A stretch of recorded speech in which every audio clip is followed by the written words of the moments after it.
রাম রাম বন্ধুরা, নমস্কার। আশা করছি তোমরা সবাই খুব ভালো আছো।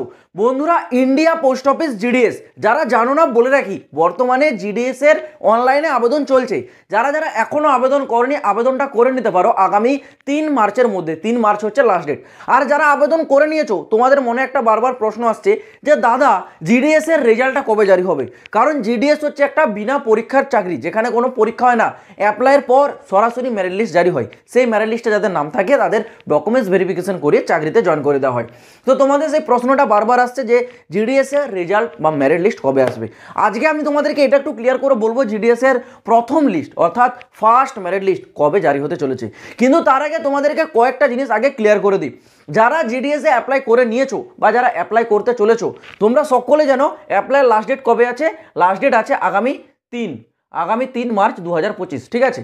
এবার অনেকে আছে অ্যাপ্লাই করার সময় কিছু ভুলভ্রান্তি করে নিয়েছে, আবার হয়তো অনেকে আগামী দিনে অ্যাপ্লাই করার সময় করতে পারে। সেই ক্ষেত্রে আমি তোমাদের বলে রাখি, তোমাদের হচ্ছে একটি এডিট উইন্ডো দেয়, মানে যেখানে তোমাদের কিছু ভুলভ্রান্তি থাকে সেগুলোকে তোমরা পরবর্তী সময় কারেকশন বা এডিট করতে পারো। সেই ডেটটা কবে আছে দেখো, সেই ডেটটা হচ্ছে তোমাদের 6, 7, 8 মার্চ 2025। মানে এখানে তোমাদের 3 মার্চ হচ্ছে অ্যাপ্লাই লাস্ট ডেট। লাস্ট ডেটটা পেরিয়ে যাবে, তার ঠিক 3 দিন পর 6 মার্চ থেকে 8 মার্চ পর্যন্ত শুরু হবে তোমাদের এডিট উইন্ডো। মানে এখানে তোমাদের এডিট উইন্ডোটা ওপেন করবে, সেখানে তোমরা ফর্মটা এডিট করতে পারবে।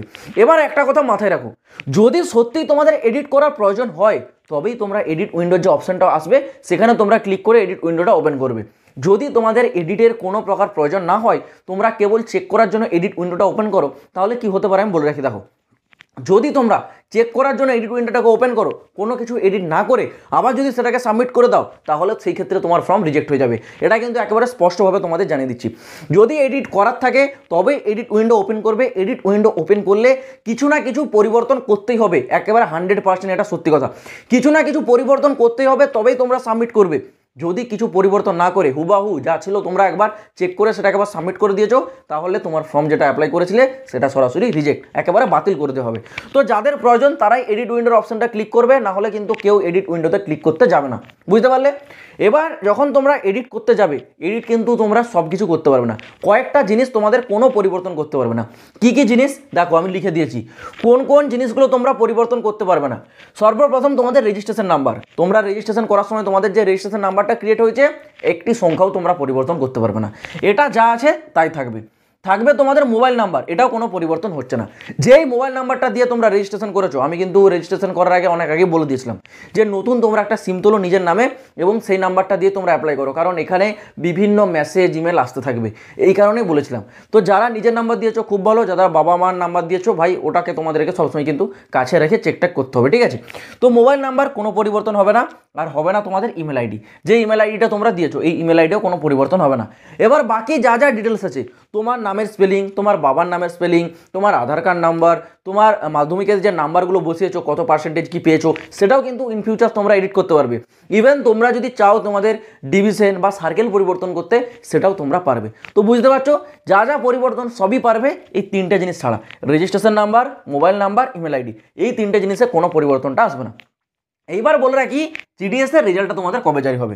এটা জানার জন্য তোমাদেরকে গতবারের রিক্রুটমেন্টটা একটু লক্ষ্য করতে হবে। গতবারের রিক্রুটমেন্টটা তোমরা দেখেছিলে, জিডিএস এ এডিট উইন্ডোটা ওপেন হওয়ার যে ক্লোজ ডেট ছিল, সেই ক্লোজ ডেটটা পেরিয়ে যাওয়া ঠিক 12 দিনের মাথায় 12 দিনের মাথায় জিডিএস এর প্রথম যে রেজাল্ট, মানে প্রথম যে মেরিট লিস্ট, সেটা জারি হয়েছিল। এবার তোমরা যদি এইবার রিক্রুটমেন্টটা দেখো, সেই ক্ষেত্রে তোমাদের লাস্ট ডেট কবে আছে, 8 March edit window last date.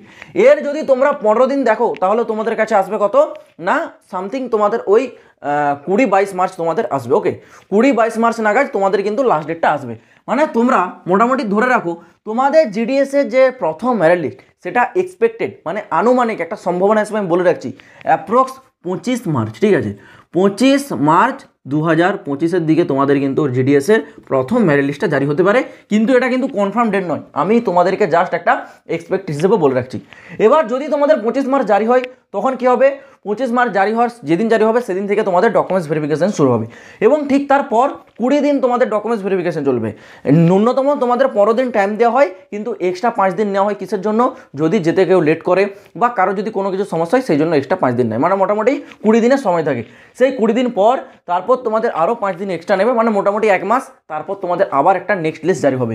এরকম করে কটা কম করো জিডিএস এর ছয় থেকে সাতটা লিস্ট কিন্তু জারি হয়। এইবারও আমরা দেখেছি কিন্তু 6টা লিস্ট জারি হয়েছে, ঠিক আছে। তো এরকম তোমাদের 6 থেকে 7টা লিস্ট জারি হয়। প্রথম লিস্টের নাম না আসলে সেকেন্ড লিস্টের নাম না আসলে থার্ড, ফোর্থ, ফিফথ, এরকম করে চলতে থাকে। এবং প্রথম লিস্টের যে কাট অফ সেটা কিন্তু সবসময় হাই যায়। সেখানে তোমরা কি দেখতে পাবে, সব 98 থেকে 99, ঠিক আছে, এরকম তোমাদের কাট অফ কিন্তু থাকবে প্রথম মেরিট লিস্টে। কারণ দেখো, তোমার 50% বা তোমার 60% নাম্বার তুমি আবেদন করেছো, এমনও ক্যান্ডিডেট আছে যাদের 98, 99% নাম্বার আছে, তারাও আবেদন করেছে। এবার সেটা রিয়েল হোক বা ফেক হোক, এটা কিন্তু চেক করে না, কারণ এখানে যে মেরিট লিস্ট সেটা কিন্তু সিস্টেমেটিকভাবে জারি হয়। সেই ক্ষেত্রে প্রথম মেরিট লিস্টে কিন্তু কাট অফ এইরকমই থাকবে, এর নিচে কিন্তু যাওয়ার সম্ভাবনা খুবই কম, শুধু কয়েকটা সার্কেলের ছাড়া, ঠিক আছে। আমাদের ওয়েস্ট বেঙ্গলে তো এইরকমই কাট অফ থাকবে প্রথম 2-1টা লিস্টে, ওকে। পরবর্তী যখন লিস্টে আস্তে আস্তে নামতে থাকবে নিচের দিকে, 3 নম্বর, 4 নম্বর, 5 নম্বর, সেখানে এক এক করে কাট অফ কিন্তু তোমাদের কিছু কিছু করে ডাউন হতে থাকবে, এবং সেইখানে তোমরা তোমাদের নামটা খুঁজে পাবে। তো আশা করছি মেরিট লিস্টের বিষয়টা আমি তোমাদেরকে বোঝাতে পারলাম। এখন মেরিট লিস্ট আসতে তোমাদের দেরি আছে, এখন তোমরা কেবল তোমাদের অ্যাপ্লাই দিকটা দেখো। আর যখন তোমাদের অ্যাপ্লাই শেষ হয়ে যাবে, এডিট উইন্ডো ওপেনের সময় আমি বলে দেবো কীভাবে এডিট করবে, কোথায় এডিট করবে, কী কী বিষয়, সব কিছু জানিয়ে দেবো। ইভেন যখন মেরিট লিস্ট জারি হবে তার আগে আমি তোমাদেরকে ডকুমেন্টস ভেরিফিকেশনের বিষয়টা আরও একবার বিস্তারিতভাবে ক্লিয়ার করে বুঝিয়ে দেবো। তোমরা কেউ চিন্তা করবে না, যারা এখন নতুন আছো এই চ্যানেলটা সাবস্ক্রাইব করে রাখো, কারণ এই চ্যানেল থেকে তোমরা ইন্ডিয়া পোস্ট অফিস জিডিএস রিক্রুটমেন্টের প্রতিটা লেটেস্ট আপডেট সব থেকে আগে পেয়ে যাবে। তো চলো বন্ধুরা, আজ ভিডিওটা এই পর্যন্ত থাক, দেখা হচ্ছে আবার পরের ভিডিওতে নতুন কোনো আপডেটের সাথে।